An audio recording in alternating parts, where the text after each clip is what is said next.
김윤경의 생생경제. 안녕하세요. 김윤경입니다. 불황의 자영업 더 하기 어려워지고 있습니다. 사장이라고 해도요, 혼자 일해서 자신의 인건비 정도만 간신히 버는 무늬만 사장인 경우가 많다고 합니다. 이득이 없다고 해도 투자한 돈, 또 대출받은 돈 생각하면은 당장 그만둘 수도 없는 상황이죠. 한 신문은 이런 상황을 두고 누가 늦게 망하느냐의 게임이다라고 했는데요. 가슴이 절절합니다. 통신사들이 내놓는 스마트폰 무제한 요금제, 무늬만 것으로 드러났네요. 소비자원이 조사를 해봤더니요, 교묘한 조건이 걸려 있어서 이름과 달리 데이터나 또 1588로 시작하는 부가전화 사용, 이런 것들에는 제한이 있다고 합니다. 그러면서 통신사들 맨날 통신비 못 올린다고 하죠? 못 내린다고 하죠? 금융권 문제를 총체적으로 보여준 KB 사태, 여기에도 무늬만인 이사회가 문제였습니다. 사회이사 9명과 지주사 회장으로만 구성된 이사회는요, 회장 선임과 사회이사 구성을 자기들끼리 결정할 수가 있습니다. 객관적인 역할을 해야 될 이사회가 이러니까 주주나 직원, 고객인 또 우리 국민들을 생각하기는 정말 어렵지 않을까요? 김윤경이 뽑은 오늘의 생생 키워드, 문입니다. 생생경제가 뽑은 오늘의 경제 이슈입니다. 현대자동차 그룹이 한국전력 부지를 낙찰받았죠. 그런데 논란이 계속되고 있습니다. 경제개혁연대에서는 이사회 배임 가능성도 지금 제기하고 나섰는데요. 현대차 주주이기도 한 경제개혁연대는 이사회에서 회의했던 내용을 공개하라라고 지금 요구한 상태입니다. 2부에서 경제개혁연대 측 연결해서 문제가 어떤 것인지 들어보도록 하겠습니다. 우리나라와 캐나다의 자유무역협정 FTA가 체결이 됐죠. 향후 양국의 FTA가 국내 산업에 어떤 영향을 미치게 될지 관심이 집중되고 있는데요. 한국무역협회에서 나온 보고서에 따르면 국내 전체적으로는 경제성장에 기여한다라고는 하지만 상대적으로 취약한 고기시장, 돼지고기, 쇠고기 시장에는 파장이 상당하다는 지적이 나오고 있습니다. 특히 캐나다에서는 한미 FTA 수준의 쇠고기 수입 조건을 요구하고 있어서 더욱 문제라고 할 수 있는데요. 3부에서 집중적으로 짚어보도록 하겠습니다. 김윤경의 생생경제 1부 시작합니다. 사장님들, 가게에서 전화 쓰랴, 인터넷 쓰랴, 카드 결제 시스템 쓰랴, 요금 부담 많이 되셨죠? 그래서 올레 소호 성공팩은 이 모든 걸 월 2만 원에 지금 신청하세요. 우리 가게 성공 비결, 올레 소호 성공팩. 가입 문의 국번 없이 100번, 부가세 별도, 올레. 네, 오늘 화요일 증시 어땠는지 돌아보겠습니다. 신한금융투자의 곽상준 PB팀장입니다. 안녕하십니까? 네, 안녕하십니까. 곽상준입니다. 네, 목소리만 들으면 시장 괜찮았을 것 같은데 어땠나요? 네, 힘드리려고 목소리 더 밝게 했습니다. 아, 네. 네. 연속적으로 지금 하락이 지속이 되고 있는데요. 그렇군요. 오늘도 결과가 그렇게 좋지 못했습니다. 오늘은 시작하기 전부터 밝은 날은 아닐 것이다 예상할 수 있었는데요. 중국의 제조업 지수가 악화될 것이라는 예상과 함께 미국 시장이 좀 흔들렸습니다. 네. 이러한 부분들이 한국 시장에 그대로 전파됐는데요. 미국 시장도 흔들렸습니다만 그 이유가 중국 시장이 흔들렸다라는 데서 한국 시장이 오늘은 만만치 않을 것이다 충분히 예상할 수 있었습니다. 그러면서 장은 추가 하락을 하기보다는 아침에 하락을 유지하는 그런 정도의 흐름이었는데요. 10포인트 하락으로 출발했던 증시는 마감도 10.36포인트, 전일 대비 0.51% 하락하면서 이제 2030 무너졌습니다. 네. 2028.91포인트로 장을 마감했고요. 내린 종목이 참 많았습니다. 내린 종목이 508종목, 오른 종목이 299종목으로 거의 2배 가까운 종목 수가 하락하는 모습이었고요. 코스닥 시장은 아침 시초가는 상승을 시작했습니다만 거래소에서 힘을 못 쓰자 같이 좀 전염이 된 모습입니다. 전일 대비 1.79포인트, 0.31% 하락하면서 575.56포인트를 기록했습니다. 네. 이렇게 하락하는 역시 수급의 흐름들이 확연히 달라지는데요. 추석 연휴 이후로 지금 단 하루를 제외하고는 외국인들이 연일 매도하고 있고, 그리고 이번 주 들어와서는 그 매도세가 좀 더 강해졌습니다. 하루에 2천억 이상 계속 매도를 하고 있는데요. 이런 부분들이 시장의 압박 요인으로 작용했고, 또 하나는 중국의 그 지표들이 악화될 것이라는 그런 전망들로 인해서 중국 관련주들의 하락이 굉장히 심하게 나타났습니다. 특별히 그 철강 주식들 포스코가 5.6%나 하락하는 모습 보여주었고요. 화학 주식들과 정유 주식들도 대체로 상당히 빠지는 모습 확인할 수가 있었습니다.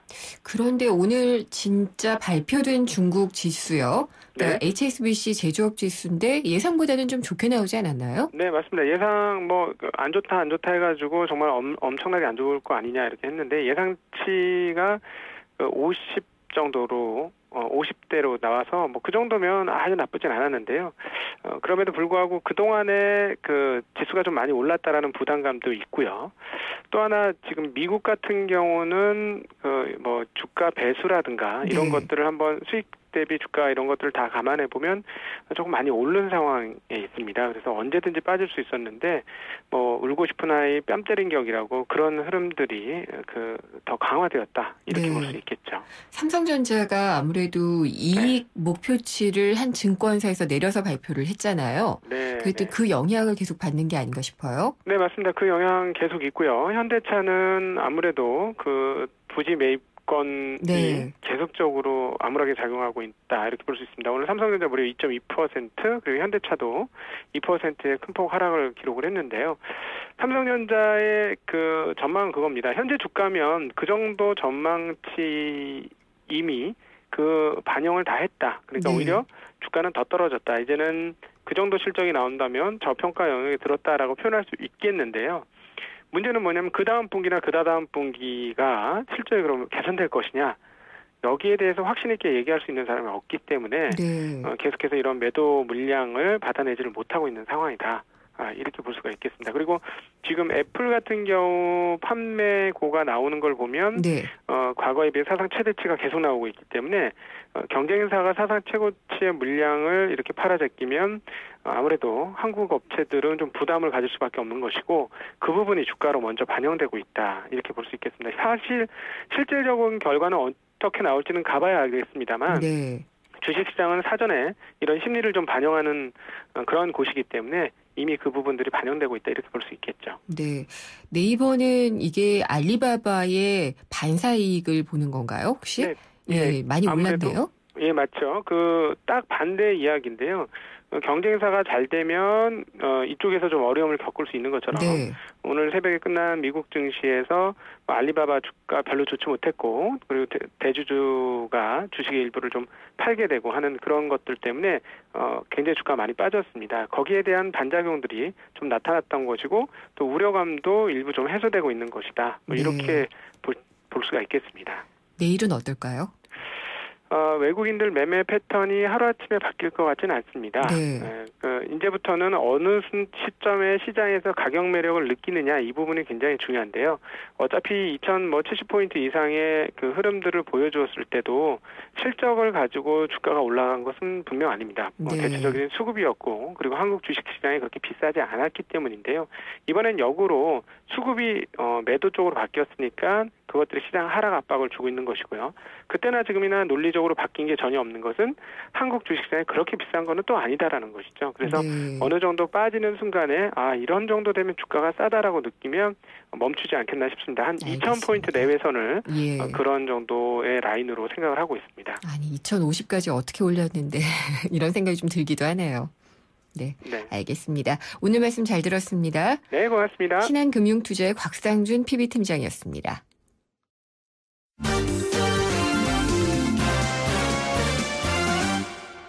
오늘의 주요 경제 뉴스 정리해 보겠습니다. 한국일보 이성철 부국장 연결합니다. 안녕하십니까? 안녕하세요. 금융 당국에 대한 불신, 올해는 깊어질 수밖에 없었던 것 같아요. 네, 이 국내의 금융 소비자들, 그러니까 일반 금융 고객들이게 되겠죠. 금융사보다 금융 당국도 정책 당국을 더 불신한다 이런 조사 결과가 나왔습니다. 네. 이 한국금융연구원이 금융 관련 여러 가지 이제 신뢰도를 조사하는 지수를 자체적으로 개발을 했습니다. KIF 금융 신뢰 지수라는 건데요. 이걸 가지고 올 하반기에 이제 성인 남녀들 대상으로 금융 신뢰 지수를 조사를 했더니 89.5가 나왔다는 겁니다. 이 89.5라는 거는 이건 우리가 BIS 네. 그 계산하는 그 방법하고 비슷한데요. BSI. BSI요. 죄송합니다. 네. 지수가 이제 100이 넘으면은 긍정적으로 보고 있다라는 응답이 많다는 것이고 예. 100보다 낮을수록 못 믿겠다. 부정적인 의견이 더 많다는 뜻인데 89가 나왔으니까 전체적으로 우리나라 금융산업, 금융당국, 뭐 이 전체 금융에 대한 소비자들의 신뢰도가 기준이 이하라는 얘기가 되겠습니다. 네. 부문별로 봤을 때 이제 이걸 9개 항목으로 나눠서 조사를 했다고 하는데요. 가장 신뢰도가 낮은 게 금융감독기관 쪽이었습니다. 감독기관에 대한 신뢰지수가 61.3밖에 안 나왔습니다. 네. 그러니까 금융감독원, 금융위원회 이런 이 감독당국에 대한 신뢰도, 국민적인 신뢰도가 금융 여러 부분에 대해서도 다 부진합니다만 특히 당국을 못 믿겠다라는 응답이 가장 많았다는 게 좀 의미가 있는 것 같고요. 네. 참고로 금융회사들의 경영 상태에 대해서는 75.8점이 나왔고 금융 정책에 대해서는 76점이 나왔고 금융 제도의 공정성 이런 거에 대해서는 77.9점이 나왔고 또 어쨌든 감독 기관에 대한 불신이 제일 크다는 게 상당히 인상적인데 네. 아마 그랬던 것 같습니다. 올해 여러 가지 이 금융 산업 쪽 우리나라 금융에 여러 가지 불미스러운 일들이 많았죠. 그렇죠. 이 뭐 카드사 정보 유출 말할 것도 없고 작년 이후 계속 이어졌던 이 동양그룹 그 회사채 불안전 판매 사태라든가 최근에 KB금융 내분 사태라든가 여러 가지 이제 불미스러운 일이 있었는데 아마도 많은 국민들은 이것이 해당 기관들의 해당 회사들의 문제이기도 하지만 동시에 감독 당국이 잘못해서 결국 이런 화가 자초된 것이 아니냐 이런 판단을 하고 있다라는 거 합니다. 같다고 이제 그 판단이 됩니다. 그러다 보니까 금융연구원 쪽에서도 가장 중요한 건 역시 이제 감독 당국의 신뢰성을 쌓는 게 중요하고 그걸 위해서는 불필요한 규제 같은 건 완화를 하되 담장을 넘는 금융기관이건 쉽게 말하면 일단 일정 선을 넘는 거겠죠. 네. 선을 넘는 그런 이 위법 금융기관에 대해서는 퇴출까지도 생각하는 정말로 엄한. 그러니까 풀 건 풀되 엄할 건 엄한 그런 게 더 필요한 것이 아니냐. 무조건 무섭다고 신뢰도가 높아지는 건 아니고요. 알겠습니다. 예, 어쨌든 시의성 있는 적절한 조사 결과였다는 생각이 드네요. 네. 네. KB 사태가 아직 다 마무리가 안 되고 있는데 소액주주들이 참여를 하기로 했다는 소식이 있네요. 네, 그 경제개혁연대를 이끌고 있는 김상조 소장, 네. 한성대 교수죠. 우리나라의 대표적인 이제 그 진보경제학자인데 이번에 오늘 금융감독원에서 이 김상조 소장을 초청해가지고 강연을 했는데요. 네. 거기서 이제 그런 얘기를 했다고 합니다. 이 KB금융에 대해서는 단발적인 어떤 대응보다는 소액주주들이 아마 이 경제개혁연대가 소액주주 운동을 아마 같이 지금 주도하고 있는 걸로 알고 있는데 네. 주기적으로 그 KB 주총 현장에 참석해서 의견을 개진을 하고 필요할 경우엔 국민연금과 같은 기관 투자가를 동원해서 주주 제한이라든가 주주 대표 소송이라든가 여러 가지 법상 보장이 된 소액 주주권을 행사를 하겠다 이렇게 얘기를 했습니다. KB금융주주가 저런 사태가 오기까지 사실은 뭐 지금까지 소액 주주들이 어떤 의견을 내거나 뭐 그런 건 없었는데 사실상 이제 관치로 얼룩이지다 보니까 네. 지금 저 사태까지 오게 됐는데 사실 이번에도 그런 얘기가 많았습니다. 도대체 주주들은 뭐 하고 있는 것이냐. 이번 사태에 어떻게 보면 가장 큰 피해자들은 뭐 양사의 경영진도 아니고 금융당국도 아니고 결국 주주들 아니겠습니까? 네. 주주들이고 고객들이 문제인데 가장 큰 피해를 입었는데 결국 이거는 소액주주 운동이라도 해야 되는 것이 아니냐. 그리고 특히 그 상당한 정도의 주식을 보유하고 있는 국민연금 같은 경우에 심각한 국민재산의 훼손이 일어나고 있는데 이걸 보고만 있는 게 말이 되느냐 그런 지적이 많았거든요.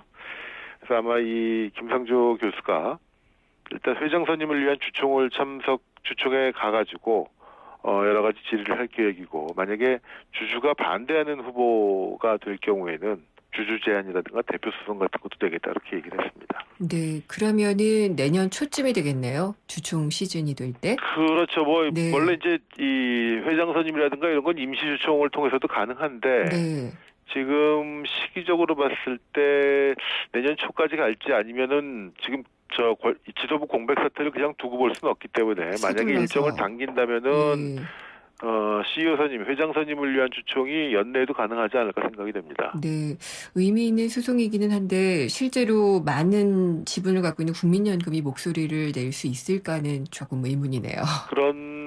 실질적으로 이 소액 주주들이 회장 선임의 지분 분포상 이 칼을 휘두를 수 있는 그 정도의 의미 있는 지분을 가지고 있는 건 아니겠죠. 네. 하지만 어쨌든 이런 사태에 대해서 그냥 가만히 보고 있는 거하고 직접 나서서 안 되더라도 적극적으로 주주 운동을 하는 거하고는 조금 의미가 다르다고 생각이 다르죠. 듭니다. 예. 중앙정부의 채무가 굉장히 많아졌다고 하네요. 이제 사상 처음으로 500조 원을 넘어섰다고 그러는데요. 네. 기획재정부 통계를 보니까 금년 7월 말 기준으로 중앙정부 채무가 한 달 전 대비 8조 6천억 원이 늘어서 503조 3천억 원을 기록을 했다고 합니다. 500조 넘는 건 처음인데 다만 이제 그 연말까지 여러 가지 상환 스케줄이 있기 때문에 500조를 넘은 건 일시적이고 연말이 되면 또 줄어들 거다. 이렇게 지금 얘기를 하고 있는데 어찌되었든 뭐 500조 자체가 중요한 것이 아니라 그 재정 사정이 계속 나빠지고 있다는 게 사실은 더 문제고요. 특히 금년 1월부터 7월까지 지금 세금이 참 안 거치고 있습니다. 네. 1월부터 7월까지 거친 국세가 124조 4천억 원인데 작년 같은 기간보다 금액 자체로는 1조 8천억 원이 늘었습니다만 진도율, 그러니까 목표 대비 얼마나 거쳤느냐 이거를 따지면 지금 57.5%, 작년 동기보다 진도율이 3%포인트 정도 낮게 이루어지고 있습니다. 그러니까 네. 금년 목표보다 훨씬 지금 덜 거쳐가고 있다는 건데 이렇게 되면 연말에 작년에 이어서 또다시 세수가 펑크나는 그런 사태가 오지 않느냐. 네. 지금 그런 우려가 있는데 역시 가장 큰 지금 세수 부진의 이유는 법인세고요. 경기가 나쁘다 보니까 기업들 실적이 나빠서 법인세 잘 안 거치고 네. 관세도 많이 줄고 있다고 합니다. 이건 FTA 때문에 네. 여러 가지 관세 면제 협정들이 맺어지고 있지 않습니까? 그러니까 관세 쪽에서도 갈수록 규모가 줄고 있다고 합니다. 알겠습니다. 오늘 말씀 잘 들었습니다. 네. 한국일보 이성철 부국장이었습니다. 네, 피자헛입니다. 저기요, 고기 피자랑 새우 피자랑 뭐가 더 맛있어요? 둘 다 맛있습니다, 고객님. 그래도 뭐가 더 잘 나가요? 솔직하게. 둘 다 잘 나갑니다. 왜냐하면 더블 박스. 박스는 하나, 피자는 두 가지. 25,000원. 1588-5588 피자헛 더블 박스 주세요. It's 4 minutes and call on the twist more. Let go. Twist more. 이따 뭐해? 하, 주말에 뭐해? Let's go. Call on the twist more. 지금 떠나. Twist more. 함께 떠나. 하, 신나게 떠나. 4 minutes full drive. Call on the twist more. 생생경제 일부 함께 하셨습니다. 삼성동의 한국전력 부지 10조 5,500억 원을 써내서 낙찰을 받은 곳이 현대자동차그룹이죠. 근데 이게 그 회장 단독의 결정이 아니라면은 이사회가 세 곳이 모여가지고 얘기를 했을 텐데 과연 이게 어떤 결정을 내린 것이냐를 공개해라. 지금 이렇게 경제개혁연대에서 주장을 하고 있습니다. 그런데 만약에 공개하지 않는다면은 뭔가 좀 의문스러운 게 있다라고 평가를 할 수가 있을 것 같아요. 그래서 이렇게 되면은 배임을 했을 가능성도 염두에 두고 있다고 하는데 2부에서 경제개혁연대 측을 연결해서 자세한 얘기 들어보도록 하겠습니다. 잠시 후에 뵙겠습니다. 지난 2005년 유엔에서 발표한 자료를 보면 생태계의 멸종 속도는 자연 상태보다 100배에서 1000배 빨라졌고 이 추세라면 향후 100년 안에 조류의 12%, 포유류의 25%, 양서류의 32%가 멸종할 것으로 전망됩니다. 이처럼 위기에 처한 생물 다양성의 보존을 논의하기 위해 오는 10월 전 세계가 대한민국 평창에 모입니다. 자연의 일부인 우리 인간이 더욱 풍요롭고 안전하게 살아가기 위한 미래를 위한 발걸음. 제12차 생물 다양성 협약 당사국 총회. 환경부가 함께합니다. 오후에 만나는 살맛나는 경제. YTN 라디오 김윤경의 생생경제.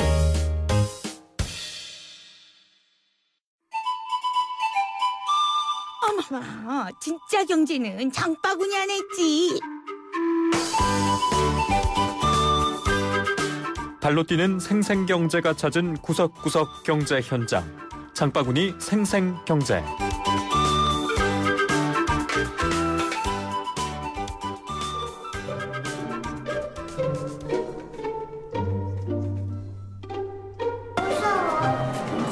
우와, 재밌다. 먹자. 가보자. 어떤 친구들이 있는지. 처음에 들어올 때 바로 하울의 움직이는 성이 보이거든요. 그거 보면서 뭔가 더 눈에 확 다가온다. 그게 되게 좋았어요. 네, 지브리 좋아해서 만화에서 보던 거 실제로 보니까 되게 더 즐겁더라고요. 동심으로 돌아간 것 같고. 캐릭터랑 가까이서 사진 찍고 마치 내가 옆에 있는 것처럼 느낄 수 있는 것 같아요. 특히 가오나 씨 옆에 앉아있던 게 제일 재밌었던 것 같아요. 안녕하세요. 저희 스튜디오 지브리 입체 조형전은 2014년 9월 3일부터 오픈해서 지금 2015년 3월 1일까지 전시 예정 중입니다. 아카하타 이사오 감독과 미야자키 하야오 감독이 신작 개봉이 동시에 진행됐어요. 그거에 대해서 이제 기념하면서 일본 라그나시아 테마파크에서 전시됐던 지브리가 가득히를 서울에서의 전시를 위해서 재구성한 거예요. 이웃집 토토로, 하울의 움직이는 성, 센과 치루의 행방불명 외 세 작품 해서 총 6작품을 선정을 했어요. 대형 이제 조형물이다 보니까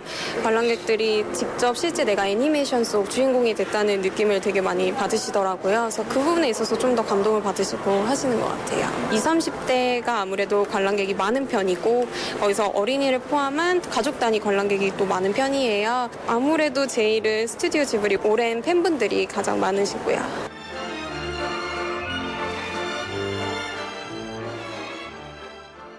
우리 생활 속 경제 현장을 살펴보는 시간입니다. 장바구니 생생경제. 오늘은 박화영 리포터가 스튜디오 지브리 입체조형전 현장에 다녀왔습니다. 방금 나온 음악 아시죠? 이 하울의 움직이는 성에 나오는 이 왈츠풍의 음악 들으면은 막 가슴이 두근두근해지는데 무슨 일이 또 생길 것 같고 가오나시 귀신 같은 이런 친근한 귀신들도 있고 한다고 하니까 지브리에 대한 추억을 부모와 아이가 같이 볼 수 있는 좋은 현장인 것 같네요. 세상의 베이스가 되다 포스코 협찬으로 김윤경의 생생경제 2부 시작하겠습니다. 생생경제에 직접 참여하실 수 있습니다. YTN 라디오의 애플리케이션 예스를 깔고 들어오셔도 되고요. 문자로는 짧은 문자는 50원, 긴 문자는 100원이 부과되는 휴대전화 우물정의 0945번. 트위터와 페이스북 다 있습니다. 트위터는 YTN_이코노미고요. 페이스북 페이지는 YTN 라디오 이코노미 치시면은 김윤경의 생생경제로 들어오실 수가 있습니다. 여러분의 많은 의견 기다리겠습니다. 기대해도 좋아요. 더 멋있고 더 부드럽고 더 완벽해질 나를. 풀 스테인리스 커브드 내석과 처음 만나는 초고압 밥맛. 오늘을 더 맛있게. 쿠쿠 풀 스테인리스 고압력 커브드. 쿠쿠. 진정한 유러피언 프레스티지라면 V6 6기통 엔진은 기본. 주행의 품격이 남다른 뉴 SM7 노바. 우월하게, 남다르게, better and different. New SM7 Nova. 김윤경의 생생경제. 감정가가 3조 3천억 원 정도 되는데 10조 5,500억 원을 내고 사겠다라고 하고 낙찰을 받았습니다. 바로 삼성동 한국전력 부지 얘기입니다.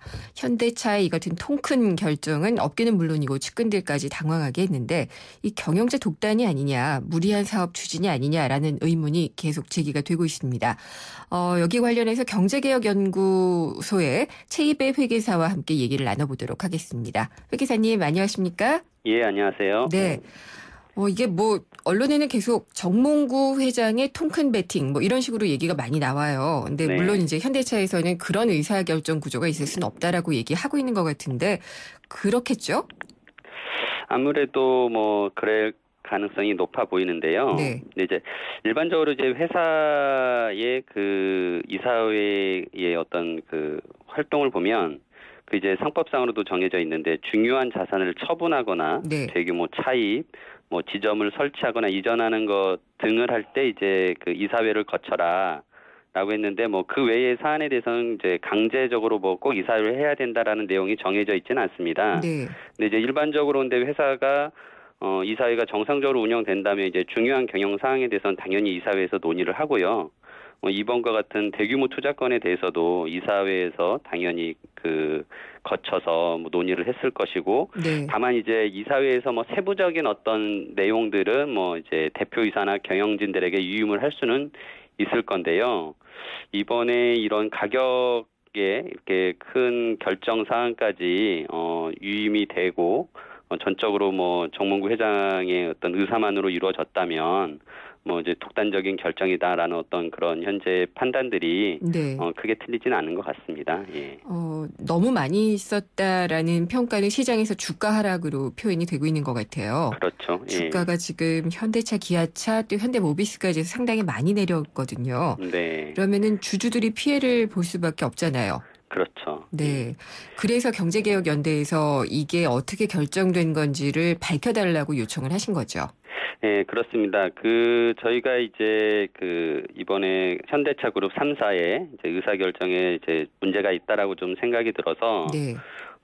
현재 가격이 결정되는 과정뿐만 아니라 이런 엄청난 투자를 결정하면서 이사회가 어떠한 논의를 했는지, 확인하는 것이 굉장히 이제 기업의 지배구조 관점에서 매우 중요하다고 생각이 들어서 네. 이사회 의사로 열람을 청구를 했고요. 네. 다만 이제 지금 여러 언론사에서 우리 경제개혁연대가 현대차 등을 배임으로 고발을 하려고 이사회 의사로 열람을 청구한 것이다라고 이렇게 기사화가 되고 있는데 그거는 좀 오도가 된 것 같습니다. 한 발 더 나간 거죠. 예. 배임이 성립하기 위해서는 굉장히 엄격한 요건들이 충족돼야 되는데, 저희가 미리 그거를 판단하고 네. 결정한 건 아니기 때문에 좀 그 부분엔 오해가 있는 것 같고요. 아무튼 이사회 의사록을 받은 후에 문제가 있다면 저희는 이제 기업 지배구조 측면에서 여러 가지 이제 대응을 할 생각인데요.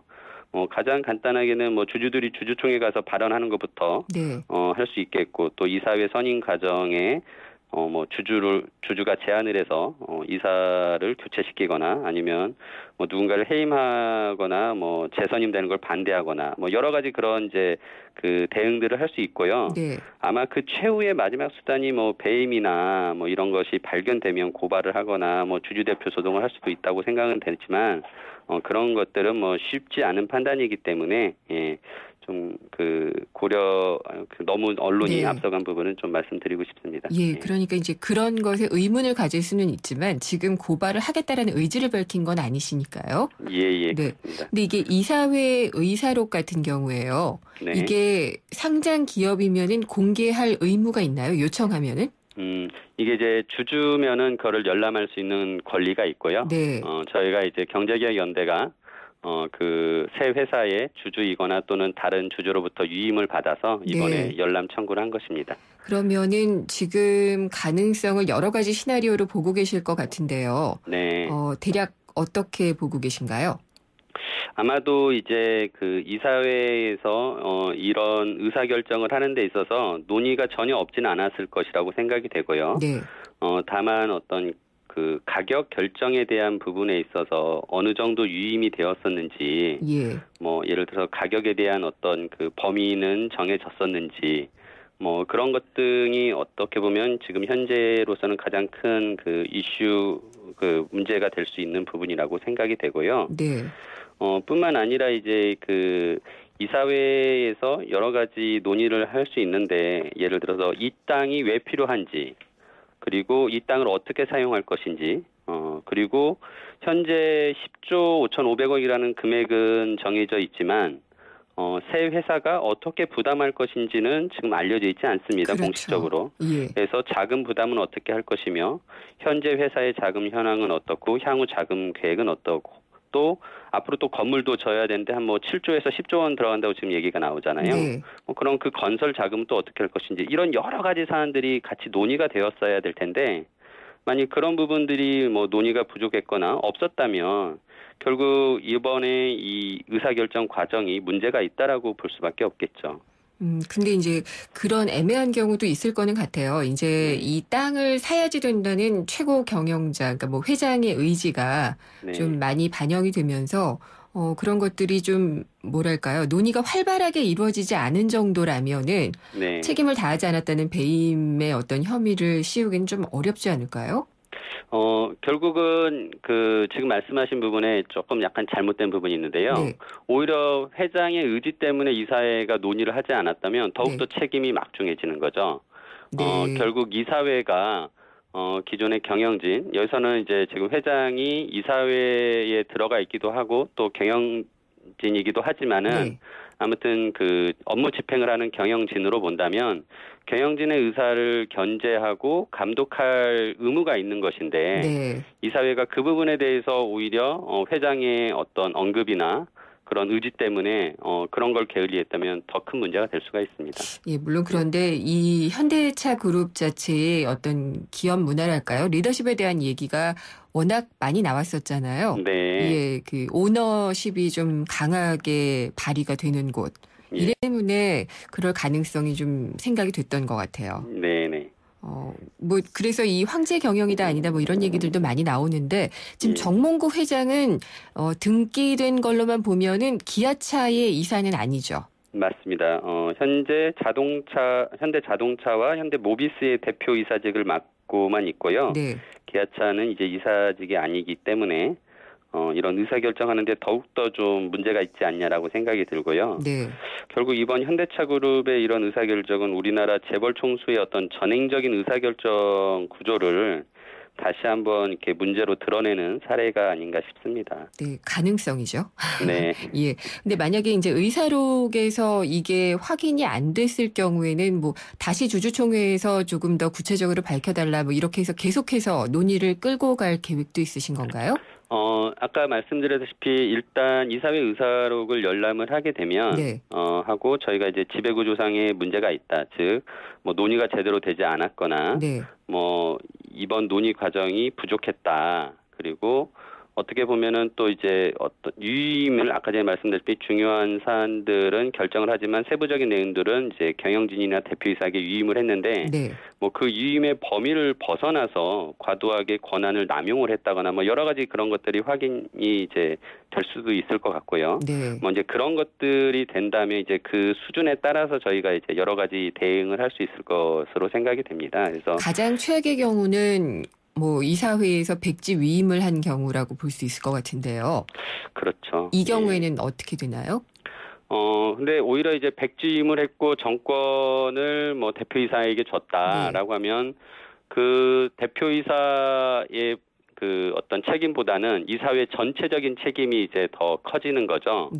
그러면은 그 과정에서 의사결정을 했던 이사들, 뭐 사회이사를 포함해서 모든 이사들은 일정 정도 주주들에게 그런 책임을 이제 가지고 있기 때문에 뭐 주주들이 뭐 그런 부분에 대해서 책임을 따지겠다라고 나설 수 있는데 뭐 그 부분이 아까 전에 말씀드렸던 뭐 반드시 배임이나 그런 부분은 아니고요. 배임은 굉장히 범죄의 의도가 있고 그다음에 손해가 뭐 명확해야 되고 뭐 여러 가지 그런 법률적인 요건을 따져야 되기 때문에 뭐 꼭 그런 걸 전제로 하지는 않고 아까 말씀드렸다시피 뭐 이사를 해임한다거나 뭐 업무 정지를 중지시킨다거나 또는 뭐 나중에 그 재선임을 반대한다거나 뭐 여러 가지 그런 다른 대응들을 고려할 수 있겠습니다. 그러면은 이게 그러니까 배임이라는 것을 명확하게 하지 못하면은 사법적인 절차까지는 가지는 않을 수도 있겠네요. 그렇죠. 네. 그리고 이제 만약에 그런 것까지 확인이 되면은 최악의 경우에는 사법적인 판단을 내려야지 될 가능성도 있고요.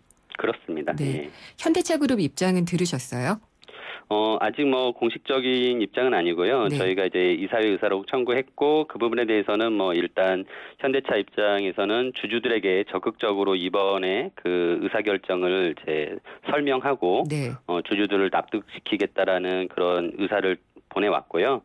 그렇게 본다면은 아마 이사회 의사록은 열람을 하는 걸 허용할 것으로 생각이 됩니다. 네, 의사록 본 다음에 저희가 또 여쭤보도록 하겠습니다. 네. 그렇죠. 예, 오늘 말씀 감사합니다. 네. 경제개혁연구소의 최이배 회계사였습니다.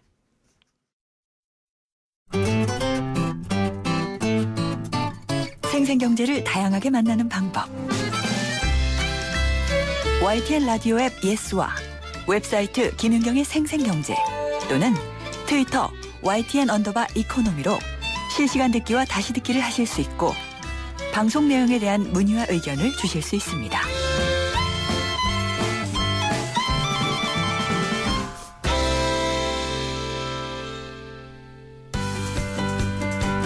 행복한 미래를 위하여 은퇴 솔루션. 네, 은퇴 솔루션 시간입니다. 오늘도 미래에셋 은퇴연구소의 김경록 소장님 나오셨습니다. 안녕하십니까? 예, 안녕하세요. 네. 예. 남자들 좀 긴장해야 되나요, 이거? 오늘 주제가 예. 황혼 이혼 리스크라고요. 예, 그렇습니다. 네. 예. 근데 황혼 이혼 예. 뭐 대략은 알고 있는데 이게 어떤 것이고 최근의 추세가 어떤지 좀 알려주세요. 예, 황혼 이혼이라 그러면은 공식적으로 이야기하기로는요, 결혼한 지 20년 이상 된 부부가 이혼하는 것을 황혼 이혼이라고 그러고요. 네. 그다음에 결혼한 지 4년 미만. 인 경우에는 이제 신혼 이혼이라고 그럽니다. 이게 용어가 딱 기간이 정해져 있나요? 일반적으로 그렇게 정해져 있는데 재작년 같은 경우에 보면은 전체 이혼 건수 중에서 황혼 이혼 비중이 26%를 차지해 가지고요. 네. 신혼 이혼 건수 25%를 앞질렀습니다. 예, 많아졌네요. 예, 그것뿐만 아니라 지난해 경우 보면은 이혼 건수 3건 중 1건이 50대 이상 을 차지하고 있습니다. 네. 그래서 황혼 이혼이라는 것은 이미 우리 사회에서 사회 현상으로 자리 잡게 되었습니다. 근데 주변에서도 간혹 들려요. 예, 자녀 자주 들립니다. 네, 결혼만 시키면 예. 이렇게 일을 가시다가 결국은 갈라서시는 경우를 방금 말씀하신 이제 그런 부분이 예. 일본에서도 이미 벌어졌는데요. 그래서 일본은 이전에는 나리타 이혼이란 말이 있었습니다. 나리타 공항하고 관련이 있나요? 그렇습니다. 예. 그래서 이제 신혼부부가 신혼여행을 갔다 와서 나리타 공항에서 빠이빠이 하는 것을 이제 나리타 이혼이라고 그랬는데 예. 최근에는 이제 신나리타 이혼이라고 그래서요. 그 노부부가 막내를 결혼시키고 나서 이제 신혼여행을 보내고 나서 그 나리타 공항에서 빠이빠이 하는 것을 신나리타 이혼이라고 해서 나리타 공항이 또 그런 역할을 하는군요. 예. 저도 많이 들렀던 공항인데. 그래서 일본은 뭐 이미 황혼 이혼이란 말이 사회 현상으로 자리 잡았습니다. 역시 일본은 우리의 선배군요. 예, 그렇습니다. 근데 황혼 이혼이 많아지는 이유는 어떻게 분석하시나요? 일단은 이제 5, 60대 인구가 많아지기 때문에 일단 건수는 많아집니다. 그게 이제 첫 번째 이유이고요. 두 번째 이유는 동양 사회에 좀 특유합니다. 이것이 일본이나 한국 이제 향후에는 이제 중국도 따라오겠죠. 특유한데 그 이유가 동양 사회에서는 자식이 있을 때는 참습니다. 책임감 때문에. 어머니들이 주로 참습니다. 그러다가 이제 자식이 다 출가한다든지 성인이 되고 나면은 이제 그때 결단을 하게 되는 경우가 있습니다. 그다음에 이제 세 번째 이유는 장수 사회하고 관계됩니다.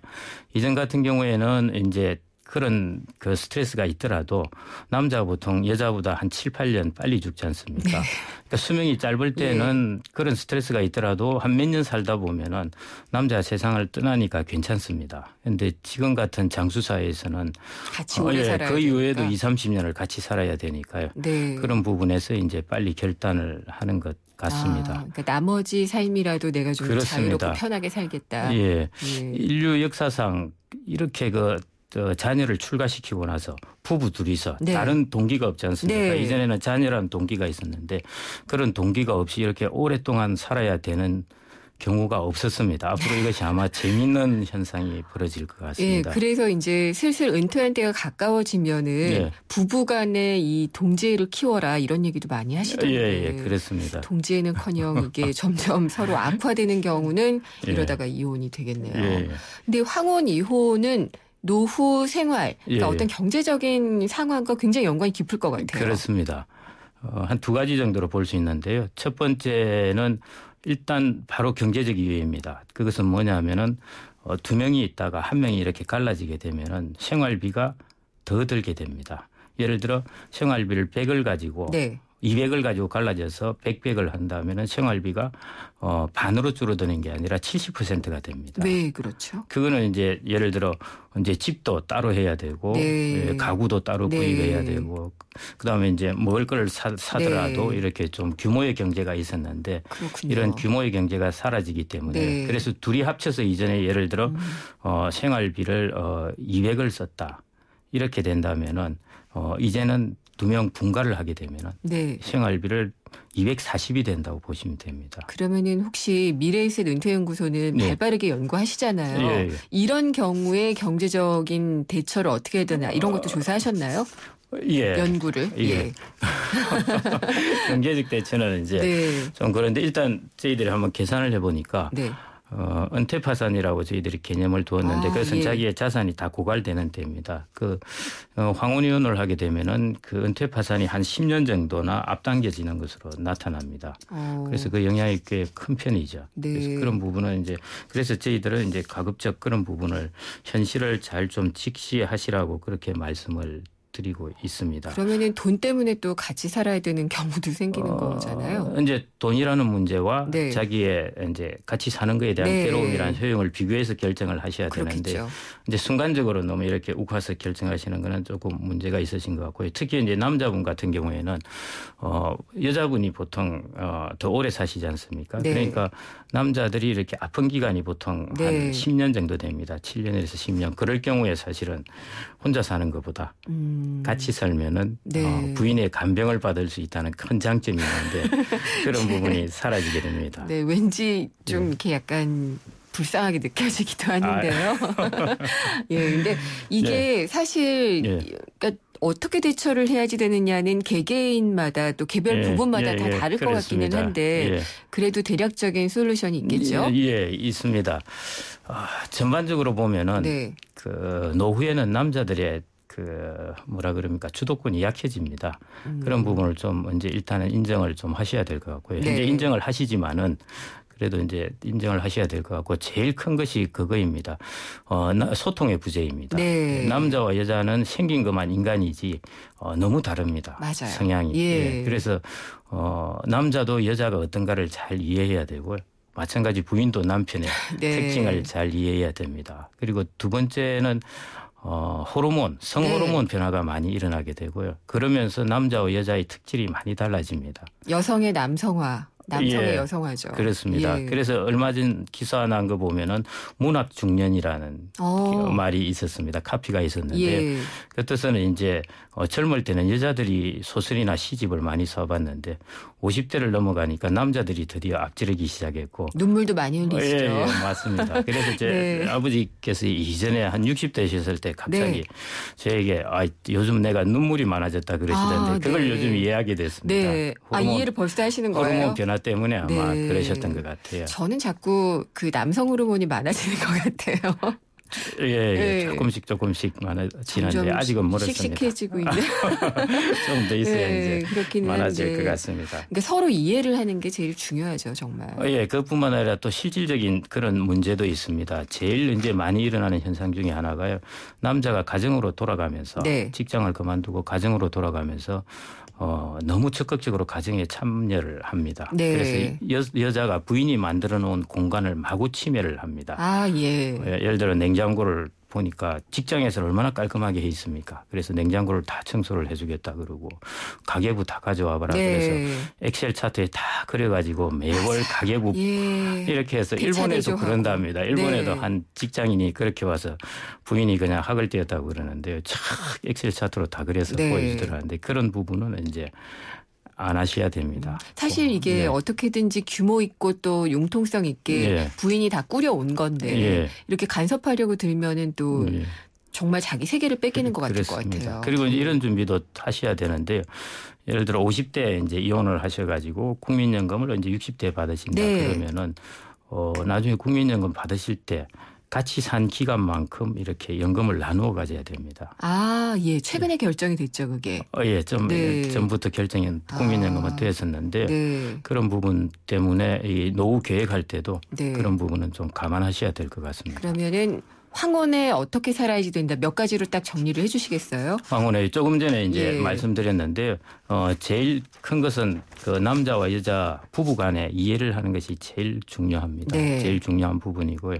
그다음 두 번째는 서로의 공간을 침해하지 말고 인정을 해줘야 되고 남자는 남자만의 커뮤니티, 공동체를 잘 만들어 가야 됩니다. 무엇보다 돈 안 들이고 제일 좋은 방법은 부인에게 이쁘다는 말을 자주 해주는 것이 제일 좋습니다. 그런가요?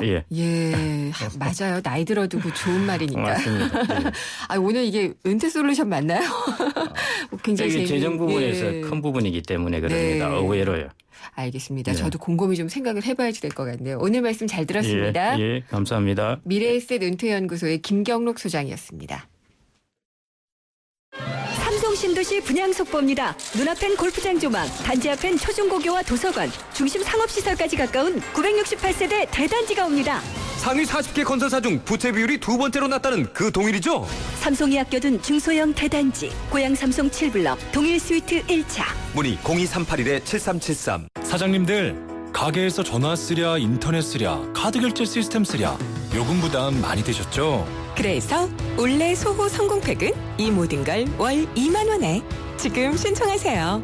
우리 가게 성공 비결 올레 소호 성공팩. 가입 문의 국번 없이 100번. 부가세 별도. 올레.